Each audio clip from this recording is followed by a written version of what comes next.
Bill, I've spent the last few hours trying to understand what's happening tomorrow because Donald Trump, there's no world in which Donald Trump, he doesn't like multilateral meetings because he likes to be able to bully people on their own. So the idea that you've got the head of NATO, the head of the EU, major prime ministers and presidents from Europe coming into the White House to basically, let's just be clear, I hope they're there to figure out a peace agreement, but they're basically there to say you're not going to push Ukraine around. I think this is a fascinating development. I don't think it's one that the White House necessarily would have planned, but what do you make of it?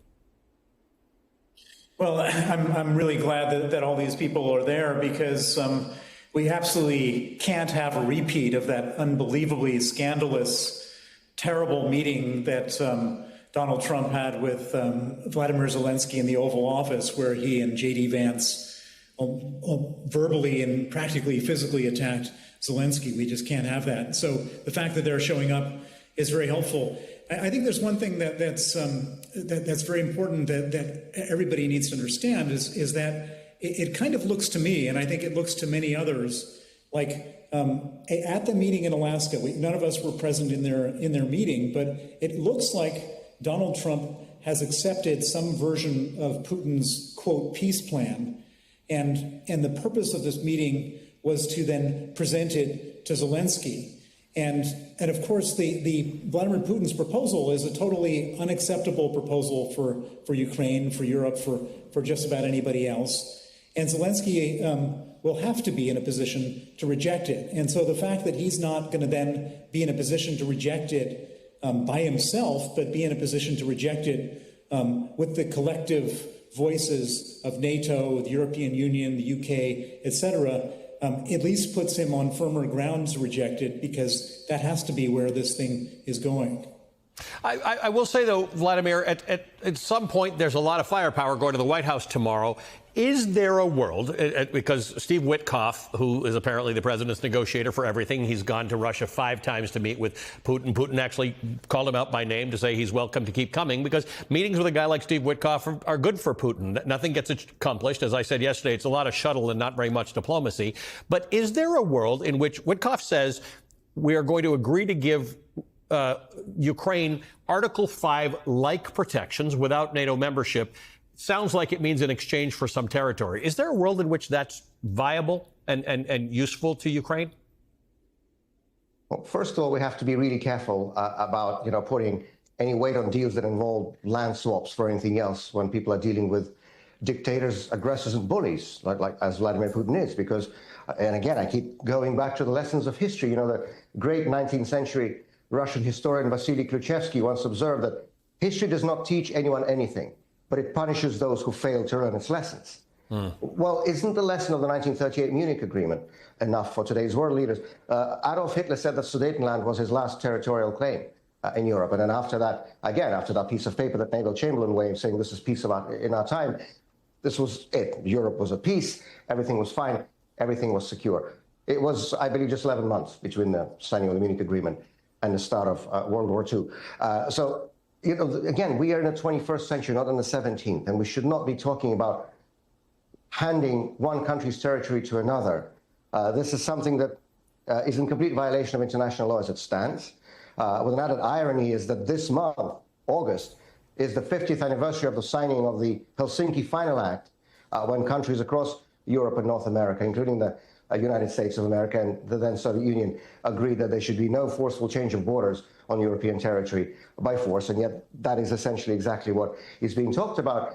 But also, if you want to specifically talk about security guarantees, let's not forget that there was already a document that provided... They had one, yeah, the Munich, the Budapest Agreement. To Ukraine.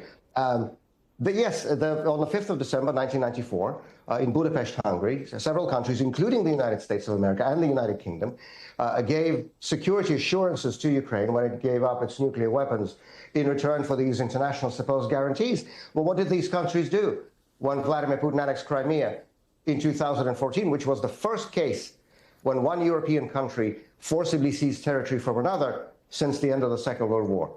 Essentially, they did nothing.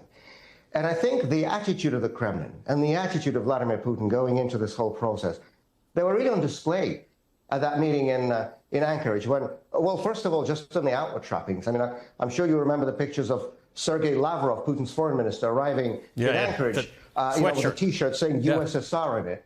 Margarita Simonyan, who's head of the Kremlin propaganda network RT, Russia Today, boasted, tweeted on her social media that Russian state propagandists, the so-called journalists from Russian state media, while they were on a plane on the way to Alaska, they were served chicken Kiev for dinner. I mean, can you think of anything more brazen, anything more emboldened from these people? And also, it's that Putin did not consider it necessary to make any gestures of goodwill going into the meeting. He got it for nothing.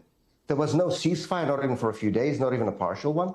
There was no release of any Ukrainian civilian captives, for example, or any Russian political prisoners who are sitting in jail because they opposed this war. There were 3 Nobel Peace Prize laureates who called on Putin in advance of this meeting as a gesture of goodwill to release some political prisoners, some Ukrainian civilian captives. Nothing of the sort has happened. I've seen in some media, including American media, there were comparisons of the Anchorage meeting between Trump and Putin to the Reykjavik meeting in 1986 between Ronald Reagan and Mikhail Gorbachev. Well, frankly, nothing could be further from the truth, because yes, Reagan still had to deal with the Soviets, but he did it with a position of strength and principle. And nothing could be more different from the current administration. You remember the condition that Ronald Reagan gave for even coming to Reykjavik to meet Gorbachev. He said the Soviets had to release Yuri Orlov, who was a leading dissident at the time, the founding chairman of the Moscow Helsinki Group, who spent years and years in the Gulag and was at the time in exile in eastern Siberia. Reagan said, I'm not even coming to Reykjavik unless Gorbachev releases Orlov. And guess what? He did release him. And Reagan met with Orlov first, and only then came to meet with a Soviet leader. Now, this is what the policy based on strength and principle is, and this has nothing to do with what we're seeing today. Bill, when you were talking to American legislators about the Magnitsky Act, you not only met with, but had universal support almost from Democrats and Republicans. In fact, Republican support for this was very strong. The idea of Republicans' support for standing up in favor of human rights and against an adversarial Russia was very strong. Where has this gone? What has happened here that all of these things that Vladimir just describes happened in Anchorage on Friday, and not a peep from anyone about how we welcome this guy with a literal red carpet? Yeah, well, you make a really good point. And in fact, I would argue that when I was pushing for the Magnitsky Act, the Republicans were more robust than the Democrats in being tough on Russia.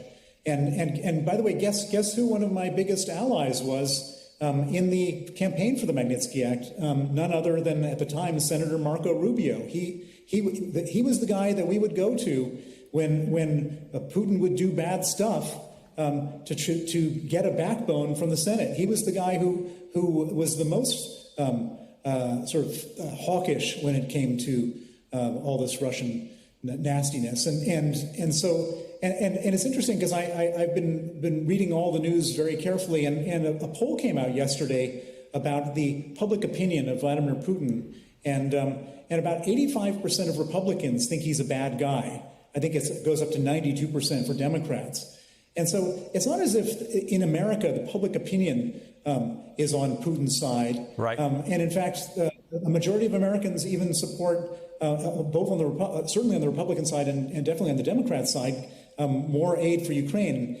And so what we're seeing right now is a foreign policy towards Russia that's being completely cooked up by Donald Trump himself, that doesn't reflect the public opinion of the Americans. It doesn't reflect the private opinions of any of these Republican senators. I can tell you that they're all trying to figure out how to maneuver in this world. But what's happening is that they're completely scared of crossing Donald Trump. And so we end up in a situation where none of the checks and balances are working. The entire political process is being driven by Donald Trump for reasons that are mysterious to anybody who's watching this. It doesn't make any sense. It doesn't make any geopolitical sense. All America's allies are flying, dropping all their plans to fly to Washington to try to convince Trump to do the right thing. All Americans are on the side of the Ukrainians and against Vladimir Putin. And so what you have is the policy of one man,